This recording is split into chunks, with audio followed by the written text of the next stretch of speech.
feel like Kobe in the fourth quarter. This is the Dane Moore NBA podcast, and we are brought to you by Prize Picks. Coming at you Thursday evening. It's April 24th, and we are back in Minneapolis. And coming up on today's show, we will look ahead to Game 3 with Wolves beat writer Chris Hine. We'll talk a little bit about how this Wolves offense can get back on track and they play more like Game 1 versus Game 2. We'll talk about Luka targeting Rudy and that becoming a whole weird sort of thing.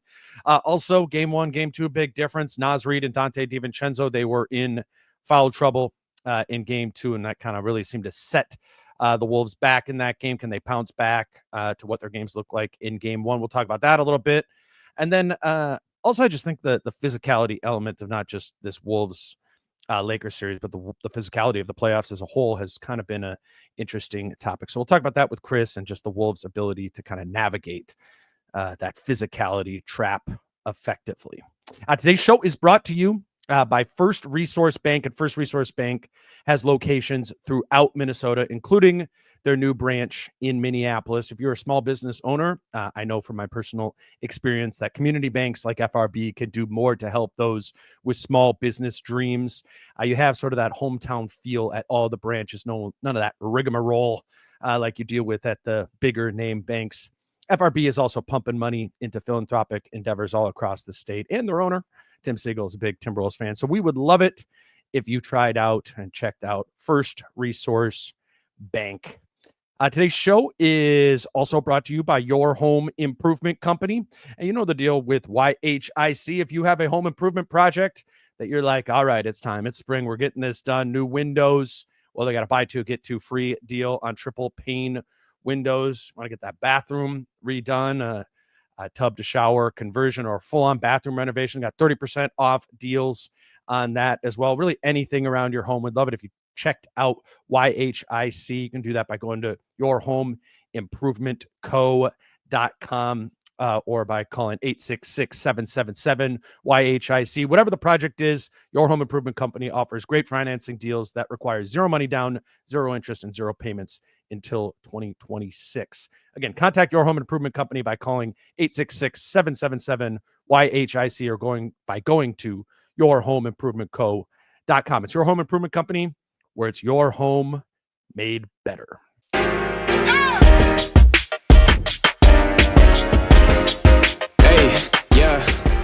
All right, we are now joined by Wolves beat writer Chris Hine from the Minnesota Star-Tribune. Chris, this is a weird series. It's just been hard to get a feel for type of series, which leaves me going into Game 3 tomorrow on Friday, not knowing exactly what to expect, which making an outline for a podcast of a game that you don't really know what to expect is a little tough.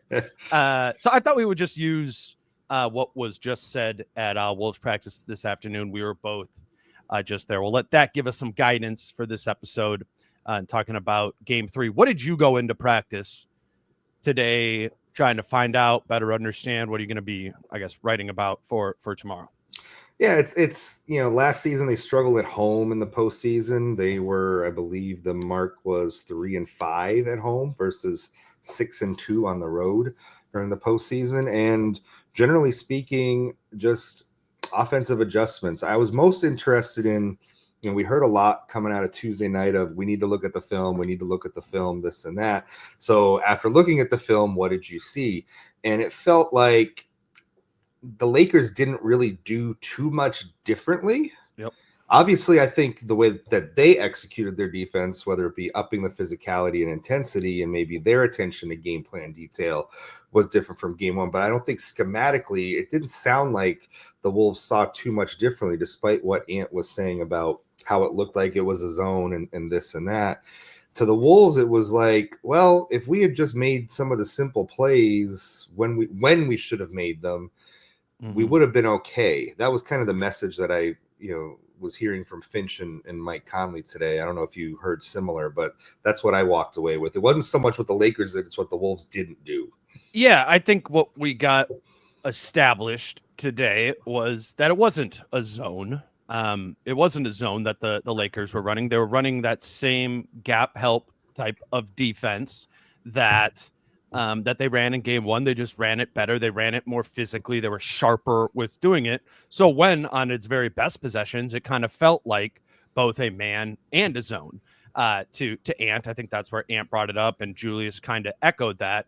But it's important, I think, to establish that the Lakers didn't necessarily go into the bag and be like, here's a full new adjustment. We're doing something completely different. Correct. We were doing man-to-man in game one, and now we're doing zone or whatever it might be. It was just a different way of doing the same thing. Finch touched on that at practice today. I mean, it was the same thing we saw in game one. It was obviously they were a little bit more physical, active, energetic themselves, on point with their execution. It's when Julius and Ant get the ball in particular, they just shrink the paint. And that's we got to make decisions that either are quicker or play away from the crowd or things that we know. And we've seen it before all season, and I think we just over surveyed it, and that really made us slow. So that's the thing there, right, Chris? Is it's particularly compacted against Edwards or Randall. When they have the ball at the top, the Lakers are ducking in. That's the boxes and elbows element of it. And I was thinking about that answer from Finch, and it's like, okay, first things first, right? Like, can you get going before that defense is set, right? Can we get in transition a little bit? Can you get the tilted defense? Can you attack it before they've been able to shrink that defense? Then go ahead. Julius in an advantage matchup, Ant, go do your thing if you can. But it needs to be about getting to it quicker, or if not, do what you did in game one, which was get the other players to kind of dent the middle of the floor. The Jadens, right? Nas was doing that. Dante was doing that in game one, because the defense isn't loaded in the same way against those guys. So they got lanes all the way to the basket.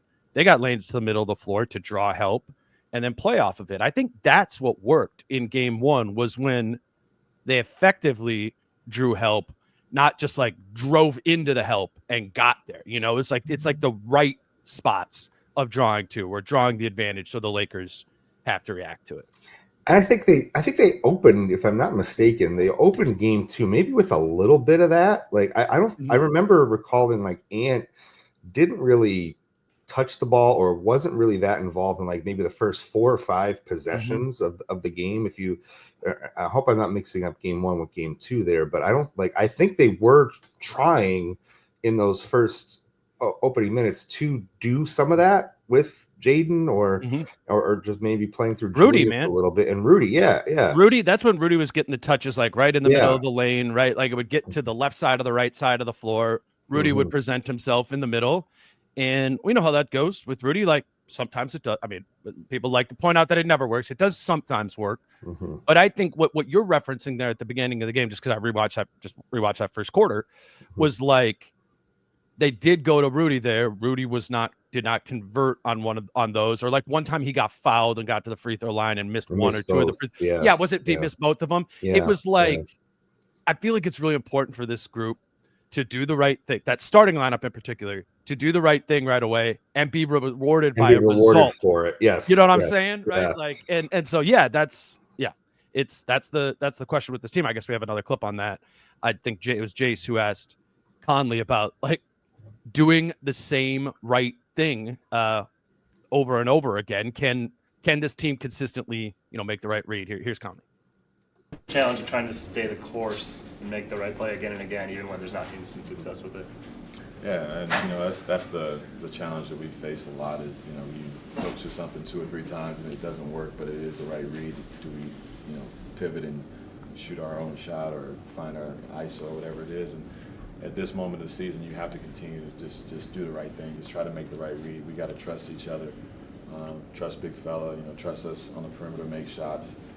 Because that's the only way that's going to make the game easier on those guys that are, the high usage guys on our team that are going to get a lot of looks and touches. How are you handling this as a vet? You talked to us through the week about a lot of non-negotiables, and game one you did some of those. Some of these other games you haven't. How are you holding that accountable? Every moment I can. Every moment I think Joe, any of these older guys on the team see it, we say it. We communicate it immediately. It's not something we wait for the film to say. Like, I need Ant to do something, I tell him right away. Like, you said we're going to do this, we got to do it. If I'm getting back on defense and guarding a big, like I need our bigs to run back and help. We need to all be on the same page. So we're tied to the hip right now. Our communication's at all-time highs, so we're just going to continue to do that. Well, Chris, what do you? Sorry, I kind of cut you off before there. That's My okay. bad. What do you make of like their ability to be able to do? I mean, it's not going to be every single possession, right? That you're going to do the right thing, but to like, how far away is this team from rewarding themselves mentally with like the process of getting there versus the result of getting there? I think they got better at it throughout the course of the season, right? And I think we've seen Ant just deal with this individually on his own. The most glaring instance of that was, that Celtics game in January when he was talking about all the double teams, but he was making the right plays in a game where he only had 15 points, and they had a great offensive night that night, even though they lost that game. Yeah. So I think it's kind of human nature a little bit at times where they're just not dialed in that way all the time, right? They're young, and that's a little bit of the immaturity maybe poking through, being quote unquote bored with that success if doing the same thing leads to that. And, Ant has to fight that sometimes too. A night where he, had 22 points, 9 assists though, in game 1, and everybody was saying despite the shooting numbers, what a great game it was, and how he controlled the game and made the right plays and this and that.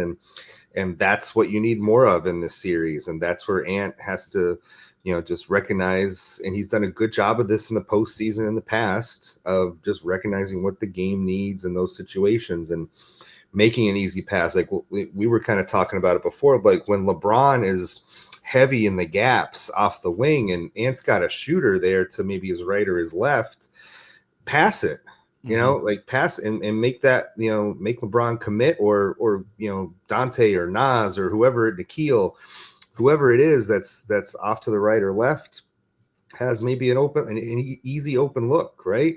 Right. It's just doing that sort of stuff. There were times where you noticed that he was maybe a little reluctant to do that in game 2, whereas in game 1, it felt like they weren't at all. So yeah, that's kind of what like, I noticed. Yeah, it felt like in game 1 when they had to turn the page offensively from, all right, Ant's doing this, or Julius is initiating here, or like the coverage, they had to change the page based on the coverage or new personnel out for themselves. Like they did that quickly. Right? They're like, okay, Nas and Dante are in. Here we go, new style.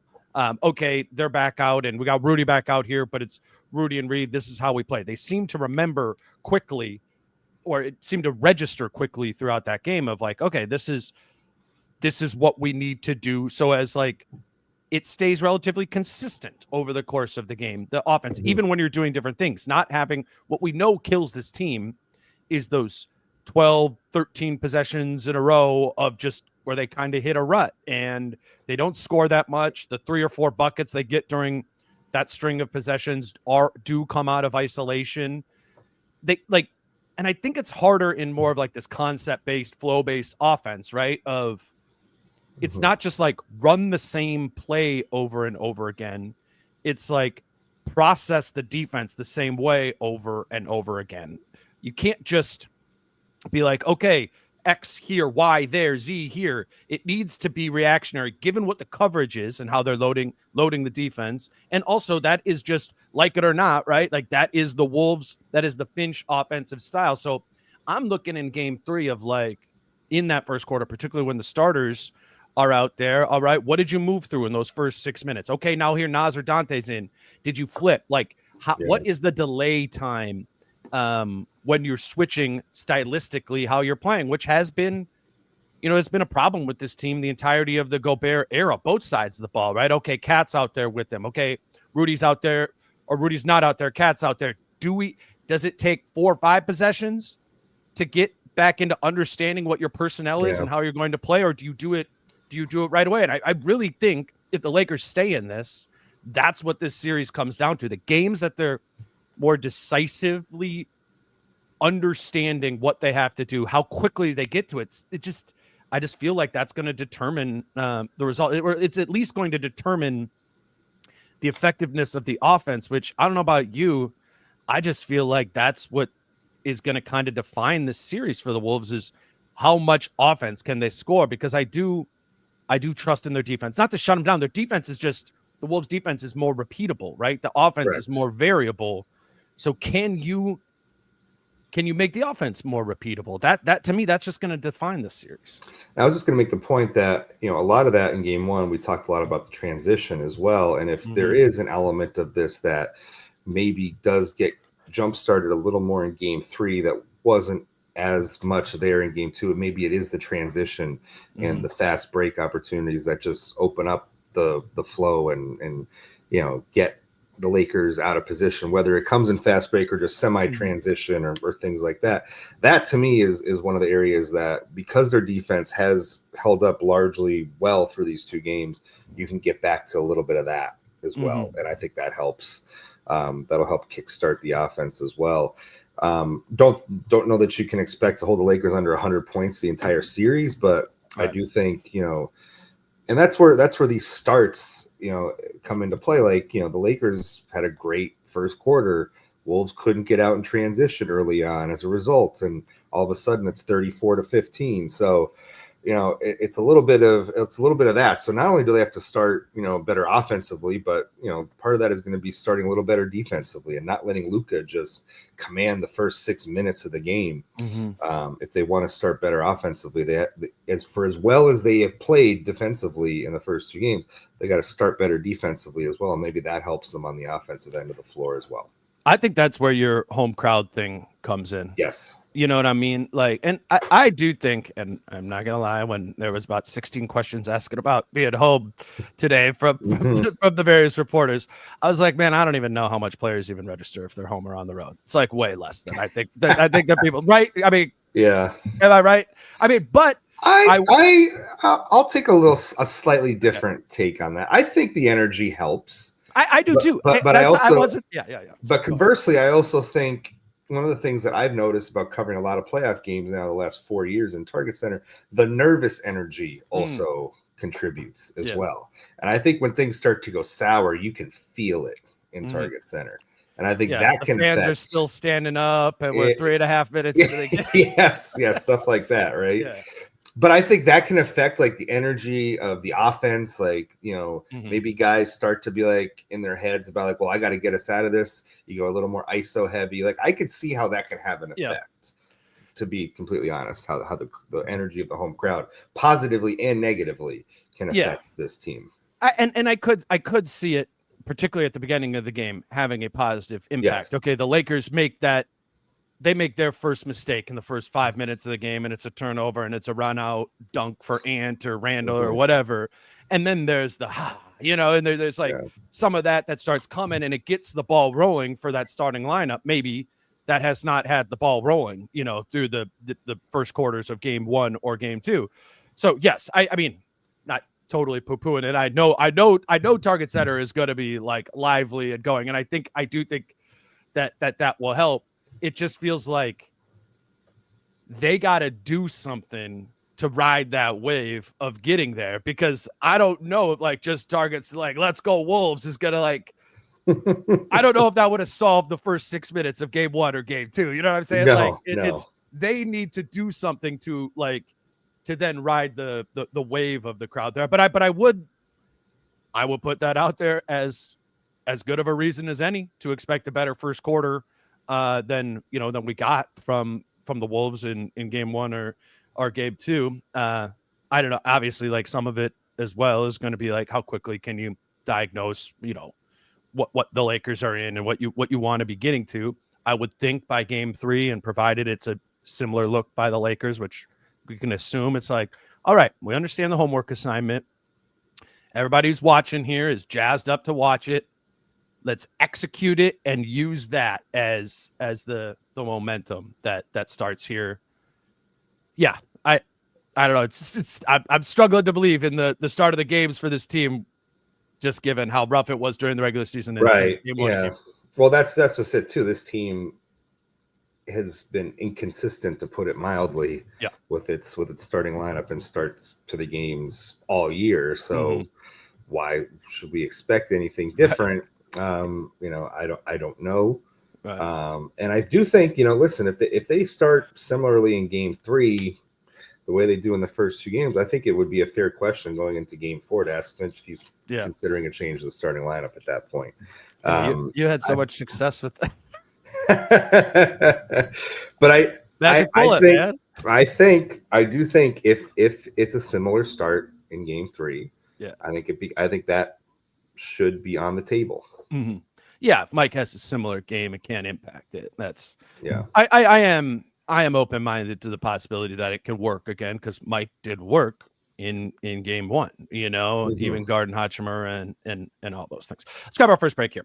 If you are not going to Target Center for Game 3 on Friday night, I can't think of a better place to go than Falling Knife Brewing Company. Today's show is brought to you by Falling Knife Brewing Company. If you're watching here on YouTube, we have a video playing of the TV truck that comes to Falling Knife and is outside of the tap room on the side there. Obviously, the tap room has the projection screens, has the TVs where you can go inside to watch the game, where the beer is. But if you want to sit outside, I mean, I don't know what the weather is supposed to be like tomorrow, but I think pretty good. And sit outside, watch it on the TV truck with the sound, bunch of Wolves fans there. Looks like a blast. Obviously, Falling Knife has been like the spot to watch games for the past few years, but particularly for the playoffs, this is kind of a unique thing. Bring a lawn chair and go watch Game 3 at Falling Knife on Friday night, or obviously, maybe it's a little late for you on Friday to go out. Sunday afternoon as well for the Game 4 matinee. That's Falling Knife Brewing Company in Northeast Minneapolis. Today's show is also brought to you by Prize Picks, and I just went with some if the trends keep going picks. Just looking at the numbers based on what's happened in Game 1 and Game 2, I had 3 that stood out to me. Gobert, less than 21.5 points plus rebounds plus assists. I think we're learning in this series that the Lakers' packed-in defensive plan limits Rudy's scoring opportunities. I think the frequency he's getting pulled out on switches limits some of his rebounding opportunities. 21's not a big number there, but I think that's what I think he has 21 total points plus rebounds plus assists in Game 1 and Game 2. So I would say less than that if you're going on trend. Randall, more than 2.5 turnovers. He has 10 turnovers through the first 2 games. I think that one would be likely to be more than 2.5. The series is proving to be a higher usage series for Randall. More usage typically leads to more turnovers for all players. And then the Lakers one I had was Austin Reaves, less than 26.5 points plus rebounds plus assists. He has not exceeded that total in Game 1 or Game 2. So if you want to stay on trend there, find some other trends. PrizePicks.com, PrizePicks app. If you don't have an account, you can sign up using the promo code Dane, and your account will be credited with $50 when you make your first $5 lineup. Okay, Chris, I think the most important thing for the Wolves, right, in this series is the offense getting on track, getting back on track, whatever. The most talked about thing in this series is Rudy and Luka, and the nature of, it's an interesting thing, man. What it's been so far, as all things that include Rudy Gobert are, the numbers have been successful in the Wolves' favor. When Rudy has been pulled out into switches against Luka or Austin Reaves, but it simultaneously feels like something that the Lakers want to get to more than maybe even the Wolves want to allow, even though the numbers have been good. What have you sort of made of this Rudy on an island dynamic? Fun topic, right? I know. Mixed bag. Mm-hmm. I think it has pros and cons for both teams. Yeah, I think obviously the Lakers probably feel uber confident anytime Luka is matched up on him. At least the fans in Crypto.com arena were. Every time it happened, the crowd started cheering, even if it ended up with Rudy with a stop or something like that. From the Wolves' perspective, it's not a train wreck, as the internet may have you believe anytime it happens. I think it's a mixed bag, and I think it makes Luka work. Yeah, I think Luka playing heavy isolation for the entirety of a shot clock and just dribbling, getting the switch, and then dribbling against Rudy and trying to fake him out, and I think it takes a toll on him a little bit, and it wears him down a little bit throughout the course of the game. So I think it's a double-edged sword for both teams. I think there's pros and cons on both sides. I don't think it's a decided advantage one way or the other for either team when that happens, Right. because we've seen Luka start these games strong, and game 2, not to say he disappeared, but he wasn't as effective, the other 3 quarters as he was in game 1. So yeah, I think it's a mixed bag. Like I said, more than the internet will have you believe, Yeah. but also not a total win for the Wolves, I don't feel like. I think like totally tying into everything you just said from the fatigue factor and just what his results were in game 1 or his production was, it's like they seem to try to get to that more and more over the course of the game. And Luka was less and less successful over the course of the game when they were trying to do that. Fatigue factor, whatever it might be, it did, I think in many ways, allowed the Wolves the opportunity to pull themselves back into the game there. Now, when we did the post-game pod, I hadn't got to see any of the numbers or anything like that, and I knew they weren't going to be bad. I didn't realize they were going to be as good as they were, but it turned on my radar of like, this could present itself to be a problem for the Wolves at some point, kind of regardless of of what the numbers do say. It's not something the Wolves want to do, is pull, like, it's not necessarily that they hate Rudy being like, don't believe in Rudy's ability to guard out there. They like their defense when Rudy is back at the rim. Like that is a Right. a big part of this here. They also would prefer, if they're going to switch, or if the switch is going to happen, to have it be Julius and Naz out there, right? And that's just, those guys are quicker at being able to switch and moving their feet maybe on the perimeter in that way too. They don't mind Julius or Naz switched out on the perimeter because it's not as much of like an opportunity cost of losing them, back at the rim there. So it is, the way you put it, the double-edged sword element of it is, yeah, it's been working in the Wolves' favor, but it's not something to just like rely on like, hey, the Wolves got this taken care of. Like there's Right. no way that Luka has an awesome game if he attacks Rudy on the switch 10 times. I think odds are he could have a very good game where the numbers go the opposite direction in a future game in the series. And it's why it's not something for the Wolves to just completely fall back on. I asked Mike Conley about it at practice day. You guys defensively, they're clearly targeting Gobert a lot to get him on the switch there, but the numbers were really successful. How are you guys kind of feeling about that through 2 games in the series? Honestly, Rudy has done a pretty good job of just being on his guy, sliding his feet, being, a big presence as far as making him have to make tough shots over him. There comes a point where we still have to be in our shell defense. We can't just rely on him to guard Luka or Reaves or anybody one-on-one. We still have to have low men to help him if he does get beat. I think we get caught in between, letting Rudy be Rudy and, what's our, schemes automatically. So we talked about that today, just still relying on each other to help each other communicate and not put so much on Rudy when he is in that ISO situation. I mean, Chris, a big win just from games 1 and 2, if we look at it in the aggregate, is like the Wolves defense has not been exposed in game 1 or game 2 in really any micro facet like that. Again, people could disagree or are disagreeing on TV. I don't think that's really based in reality. That would be the thing that people would point to of like, here's the leg up the Lakers have in this series. If that's not true or hasn't been true thus far, the Wolves have had the leg up in their defense versus the Lakers offense, right? Like they got to be feeling really good about their really good defense. 100%. Yeah. I don't, people were tweeting at me late in the game with game 2 about Rudy being on island. I'm like, look, this has not been the disaster that you people think it is. It really hasn't.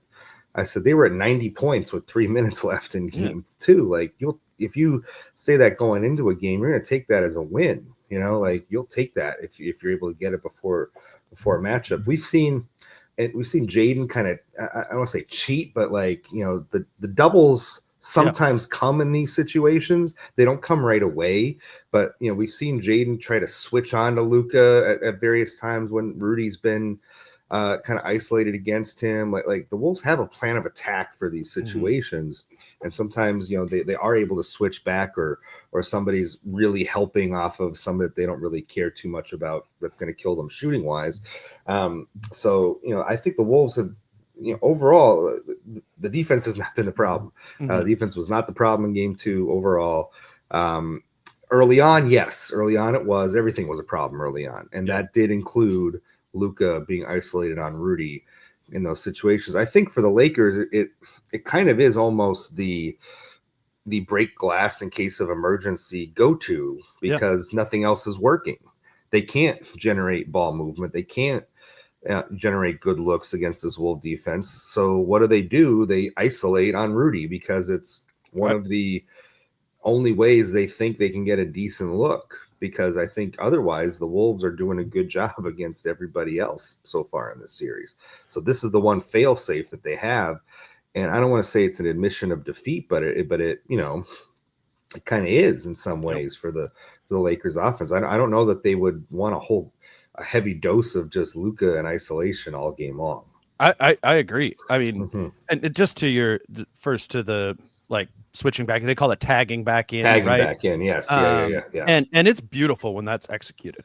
Yeah. Like, that is you're like, damn, like that's tough. And you got Rudy on a switch, and all of a sudden, like Jaden tagged back into it. Rudy's now back on the big. Like, that's tough. Like, that's tough for Luka when they execute that. And they can't. And Luka's gonna beat it a lot too. But what, like, I'm really interested to see how LeBron James and Austin Reaves play offensively in game 3, because I do think that's part of the reason, to your point, why the Lakers just went to that over and over again, because Reaves it's been a tough series for him. He just hasn't had his like great Austin Reaves games, or LeBron hasn't been dominant offensively. And it kind of like is reminding me, it hasn't been as successful when they played Denver, right? But like, they put Jaden and Ant on Murray and Porter Jr., and they're like, okay, we're going to shut those off and then try to survive Jokic. Like, it's kind of some of the same idea, though the matchups are a little bit different. They're like,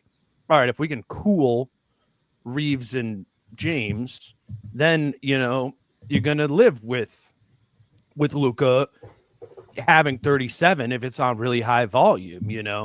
I think where it starts getting dangerous for the Wolves is when Luka really starts breaking that. It's the first quarter and he's like 7 for 9 from the field, and you're like, then that causes you to be like, okay, maybe we need to bring additional help here. Now you swing it to Reaves and he's attacking a cleaner matchup. But if they can, like, which I think Jaden has been terrific. I just I really think when he's on there, he's been terrific. It's just when you just like rip through the possession, like his defensive possession, and you watch what like consecutively, like that looked like that sucked. That would be annoying to do. That looks exhausting. Like, I mean, just credit. I would love to, if these post game availabilities and things like that. Like, it's very tough for us to like do the opposing team. But I might try to go to, if Luka talks at shoot around. Like, I remember a few years ago, 2-3 years ago, before like Jaden was really on the national radar as a perimeter defender. Like, Luka would give him props in like post game press conferences and stuff like that. So I would wonder, like, if you get Luka in an honest moment, or maybe one where he's a little bit reflective, just how difficult it is for him to go against Jaden. And I'd love to hear, like, just his basketball response to contending with Jaden McDaniels on a nightly basis. Because I think there's a lot of respect there from Luka on the part of Jaden. So maybe still we'll think see. After that, like leg twist takedown. Yeah, I do. I think so. No, I think so. I'd be curious to see what Luka has to say about where Jaden, especially, and maybe ranks in terms of just best perimeter defenders in the league. And we heard Jaden after game 1 say he learned from the series last year, and kind of too much on the hip last postseason, trying to consciously maybe stay in front a little bit more. And Jaden's done a good job staying out of foul trouble as well. Like, that's big. That's been big, and hasn't always been the case. And Jaden I think one of the sneaky developments of Jaden's year this year was he did not get in foul trouble as much anymore. So, that's a huge development in the series is so far, and in Jaden's career, is the ability to not get in as much foul trouble as he did earlier in his career. But yeah, to your point, like he's been great. Anytime Jaden's on Luka or he tags back in on Luka in those situations, that's when you have to feel good about it as a Wolves fan. Like, because I think it's really a fair fight and almost advantage Wolves in some of those situations. Especially, he's got to work really hard against Jaden to score.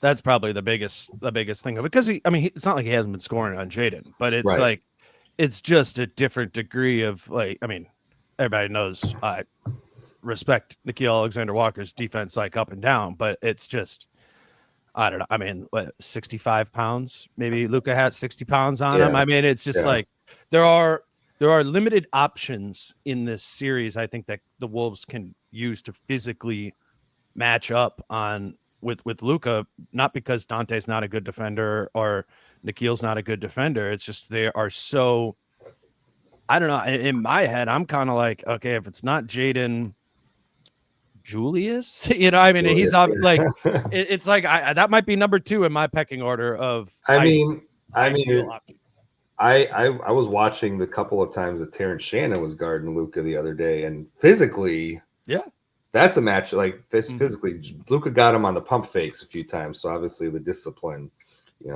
maybe isn't there. But just from a physical standpoint, I was like, oh, okay, Terrence Shannon on Luka. That's physically, Luka can't really bully him around. I think that's a good note. No, it's a good note, because what happens when Jaden gets in foul trouble? I'm really like that's going to happen in one of these games, right? Yeah. And what I was saying after game 1 was I was like, I think Jalen Clark's going to need to play because if Jaden has a foul trouble game like Naz or Dante did in game 2, where it's just extended stretches of time that he's out, like you gotta find a matchup, not just like a gap filler, like Nickeil's taking him for these 2 possessions here. Whatever. It's got to be a guy who can do it for an extended period of time. And we all liked what Jalen Clark provided offensively for this team, during the regular season. Hit his threes at over a 40% clip. Showed a little bit offensively there, like off the dribble, drop off stuff. But Terrence Shannon Jr. has a lot more of a forceful offensive game that would be a factor where, I'm just curious if he goes to Clark or Shannon in that situation in general, because maybe what we did learn in those 7 minutes from TJ in game 2 is like, maybe this is another option here. And I think you're going to probably get better offense with Shannon out there than you would with Clark. It's a series X factor. The game Jaden gets in foul trouble, because how would it not happen? Jaden's doing a great job, but like that's probably going to happen. Right. Yeah, no, you're not wrong. I do think sometimes our discussions about the 9th man is irrelevant, because Finch just isn't going to give the 9th person any significant amount of time, and I feel like the foul trouble on Tuesday night was what really contributed to Shannon's minutes in the first half, and obviously he didn't go back to him again in the second half. But I just thought it was interesting, and maybe put a pin in it for the future. Not just necessarily this year, but down the road, next season, however the roster looks like. That's maybe somebody who can step into that role for, like you said, 5 minutes or four minutes at a time. Who knows? I remember when we interviewed Matt Lloyd on draft night, he referred to Terrence Shannon Jr. as a quote power wing, and they felt that their team needed more power wings for defense against teams like Dallas that they lost to in the Western Conference Finals a season ago. So he was drafted in part in that image there. I want to ask you about Naz Reid and Dante DiVincenzo. We know that they need to bounce back in this game, but because they did get in foul trouble and they played both. I think Naz said they had one of their worst games together of the season at practice today. Why to you are Naz and Dante so instrumental to this team's success? Spacing, the shooting, the versatility, whether it's Naz playing in lineups with or without Rudy, whether it's Dante playing on or off the ball, and I think they're both keys to transition. They're keys to ball movement. And defensively, they are not liabilities. Yeah. Maybe they're not plus always defenders, but they're not liabilities. I think their ability to fit in with multiple different kind of lineups helps as well. Yeah. And so, it was an interesting first half. They both seemed to get a little frustrated with the officiating. Obviously, they both dealt with the foul trouble. It was like a perfect storm. That's what I mean with like the supporting cast. It was like a perfect storm of things that could go wrong for the bench. And, how repeatable is that going to be a night where both Dante and Naz are on the bench with 3 fouls in the first half of the game? And I think some of them were frustration fouls. I think of Dante on his 1 offensive foul. I think Naz had, I want to say, 2 offensive fouls. Of his 3 were offensive. Yeah, he had the elbow to Rui's face, and then he had a moving screen there as well. Yeah, yeah. And his third one, his third one was somebody on Twitter tried to say that there was, a touch foul against Luke. Like the Wolves had committed touch fouls against Luka in the first half, and I'm like, Naz knocked him right in the head on the one. Like that was about as clear a foul as you could possibly have. Like Naz hit him across the face on to get his second or third foul. But yeah, again with Naz, keep the emotions in check a little bit. We know that he can be an emotional player at times, so it's don't fight the game. Don't fight the officiating, play measured, play controlled, play within yourself. Maybe being at home will help with that a little bit. But I think that's the kind of game that he has to have. Just keep the emotions in check. Don't fight the officiating. And if you commit a foul, you commit a foul. Don't, it doesn't, you don't need to complain too much to the officials on that. With Dante, I almost feel like that was a one-off. Like I don't want to say it was completely just throw it out the window, but it was such an out of character game for the way we've seen Dante play. And just think of all the time Dante gets in foul trouble. It doesn't happen, right? It doesn't. Right. So I almost want to throw that out the window for Dante and say I highly doubt that that's going to happen again for him. Yeah, it's like they normally inject the good chaos into the games. Yeah. Right, and in that game they injected the bad chaos. It made them, they were chaotic. They were chaotically physical and fouling, and it made the rotation scrambled. And here's Terrence Shannon Jr. For these, particularly for playoff series, you have your rotation pretty well mapped out. And if you're Mike Nori and all of a sudden DiVincenzo and Reid have 3 fouls 3 minutes into the second quarter, you're like, "Well, rip up this sheet of paper." Like, I don't know. We just got to survive now to the third quarter. And they can't afford that type of chaos because this team is so offensively dependent on them to be their, second wind offensively. When those guys come in, oftentimes it's the first wind because the starters haven't breathed in their first dip, but they need that from those guys to be that offensively. I think what stood out to me, which obviously the regular season numbers don't indicate this, but I've been impressed by the non-Gobert minutes defense, which is often when Naz Reid is out there at the 5, right? And I mean, Naz is out there sometimes with Rudy too when he plays the 4, but a lot of his minutes are coming at the 5 next to Randall, and I've liked the way that group particularly against Luka has willingly and I think pretty effectively played a switching defense against him, and that's because that group, again, you don't mind like Rudy if he switched out there because Julius back at the rim isn't the same rim protection threat. That group can willingly and freely switch on defense, and I think they've taken on that challenge well. I asked Naz about that at practice today. And how do you guys feel like you're doing in those switching situations? I feel like we're doing good. I think just the level of trust. We kind of know what's at task, especially when you switch on to a guy like Luka or Austin Reaves or LeBron. You kind of just got to be tough, physical, and open-minded to what they like to do as well. I mean, like I said, I think it's kind of a kudos to us, and just kind of being able to defend, and that's been our identity for the last year or two. So it's another thing that kind of helps us get the trust as well. So just being able to step up and definitively, switching, locking on key things that the offensive player is doing, I would say. It's been a pretty big win, right, Chris? That in game one, what Rudy played 24 minutes, and that was okay. I don't remember what it was. I think he probably played a little bit more than that in game two, but I don't know. I mean, going into it, if I would have told you it looks like Rudy's is only playing half or 60% of the minutes, be like, ooh, I'm worried about the defense, right? I mean, it's been all right. They've been all right in those minutes too, right? Yeah, absolutely. All around, no complaints. Like you said, the switching aspect is, much just gives them so much more versatility on that end of the floor. You're not as, like you said, you're not as worried about it. You feel like you can still rebound in those situations because the Lakers aren't particularly big themselves. Mm. And, if you're able to, that lineup's maybe a little faster, a little quicker, get out and transition a little more, right? Yeah. So, those combinations can be a win for this team.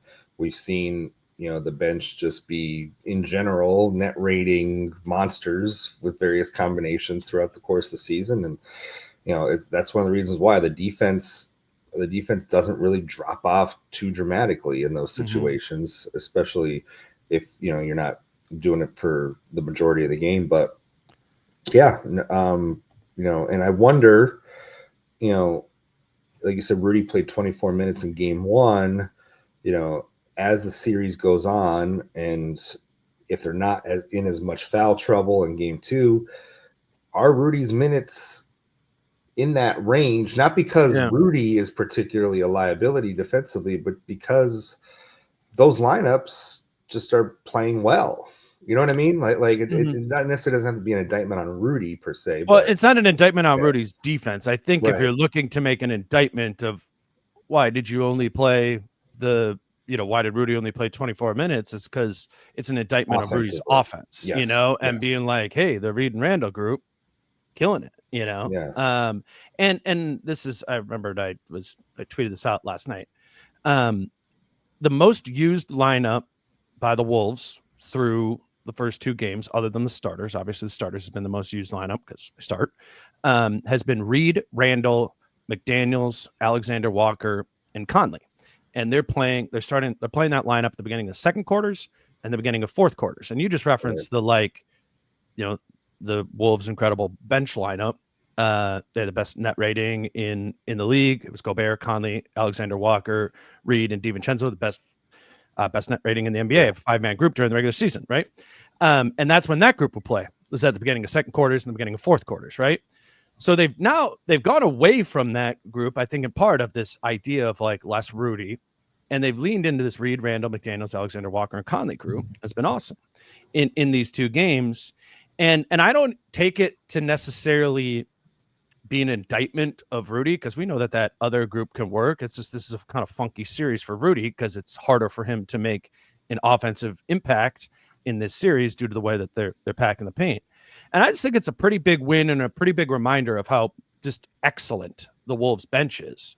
That I was kind of the mind all season that the Wolves' second unit was so great because the three bench guys would play with Rudy and Mike and they'd kill it. And I'm like, that the Wolves bench is great because of that lineup. What I think this is showing us is all right, Rudy's not out there and it's a slightly different group and it's still awesome. And it's just this power of Reid, DiVincenzo, and Alexander Walker, which we have seen all season. It did not get, I think, enough league-wide recognition of being the best bench in the NBA. And I think the numbers would have indicated that during the regular season, but this additional lineup that they're going to now is showing you the bench is also versatile. You know what I'm saying? And it's another way that they can be awesome.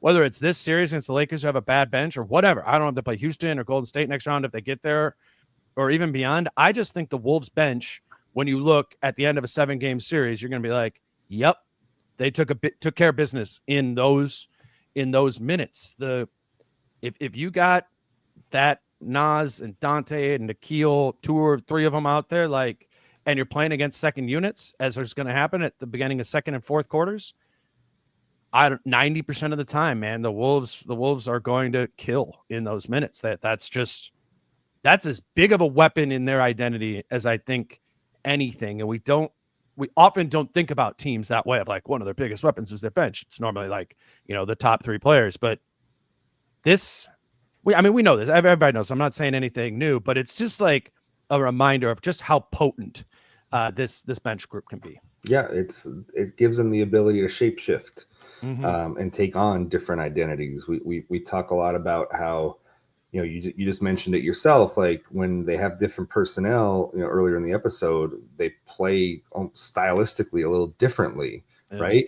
And so if you're an opponent, when the Wolves execute that well, it's very tough for an opponent to be like, well, if we just do this against this team, we'll win. But if they play a little differently all around, they have different personnel with different strengths, and they're able to maximize that, it makes them very difficult to match up with, as we saw in game 1. And that's why at the end of the day, this series is, I think, more about the Wolves and themselves than it is about the Lakers and themselves. Like the Wolves have the depth, they have the depth of talent to win this series. And I think back to, what Finch said in the Denver series often last year, that we heard the team say, our best is better than their best. And I think coming into this series and after 2 games, that's where I am with this series. The Wolves' best is better than the Lakers' best, but it's on them to get to that level, right?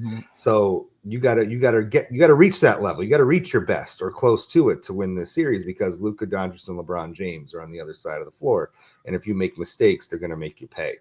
But if you mind what you need to be doing, if you play the right way, if you execute, they have the lineups, the matchups to counter whatever the Lakers are going to throw at them. They can take Rudy off the floor and not have to really worry about it if it's not working on a given night, because they have this depth of talent on the bench.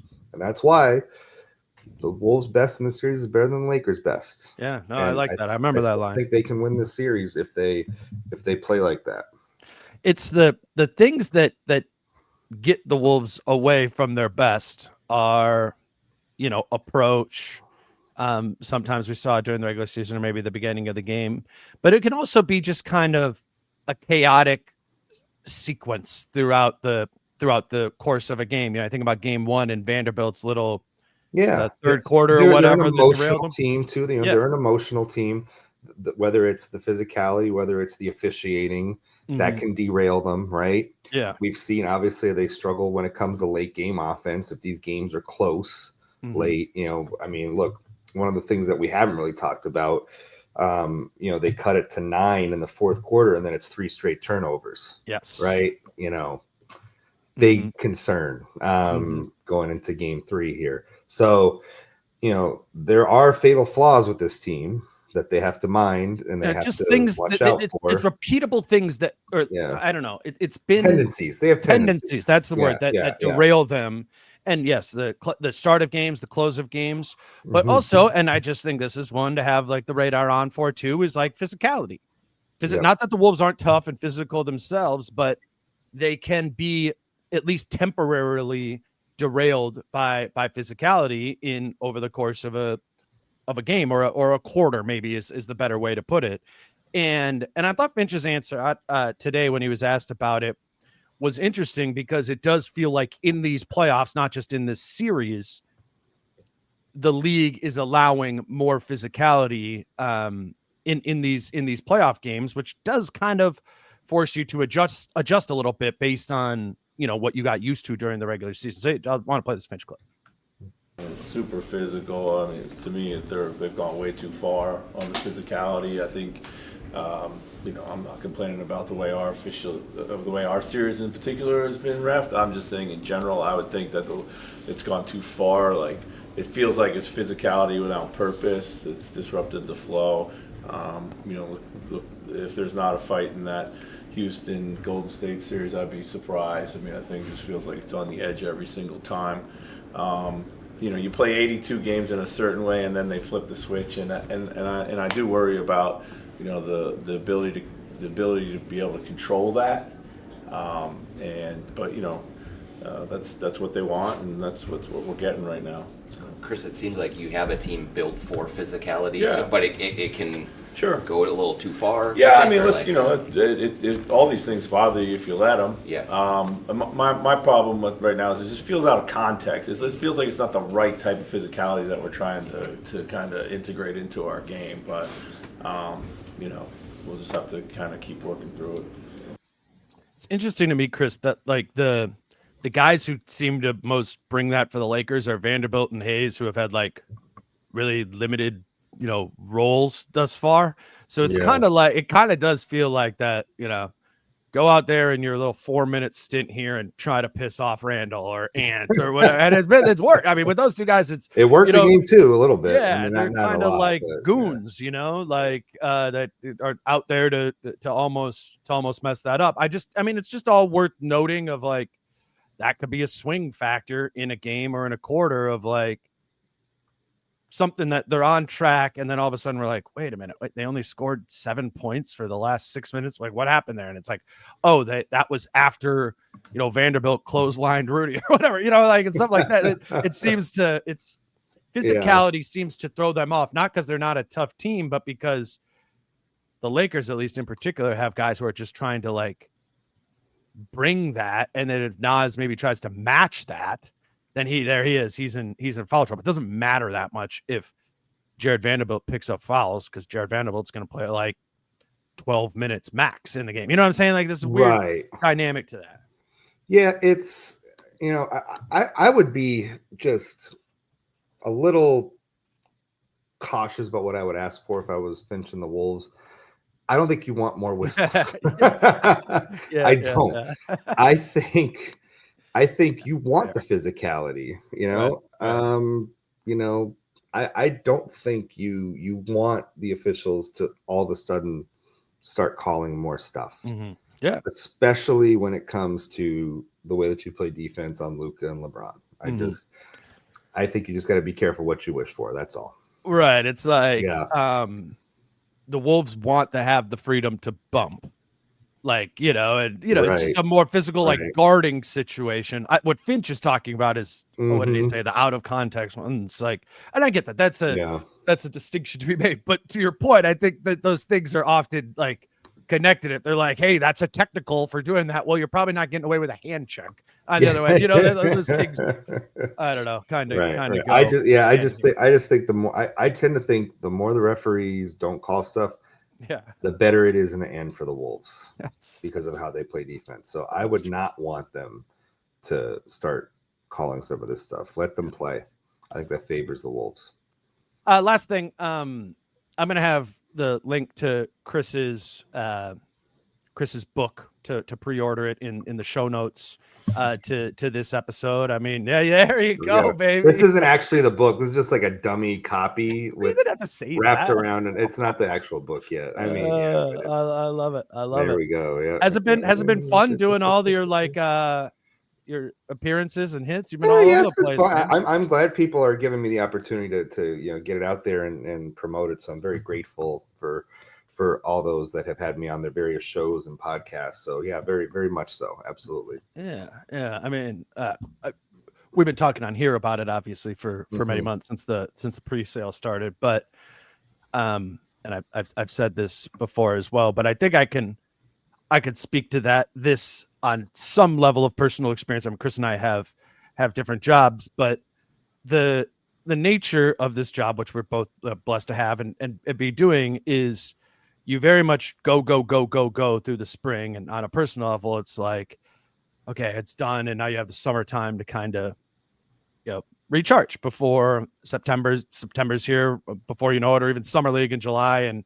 And Chris spent his summer in LA, or not in LA, in Atlanta, writing this book and reporting this book. And there is, after a deep Western Conference Finals run for this team, right?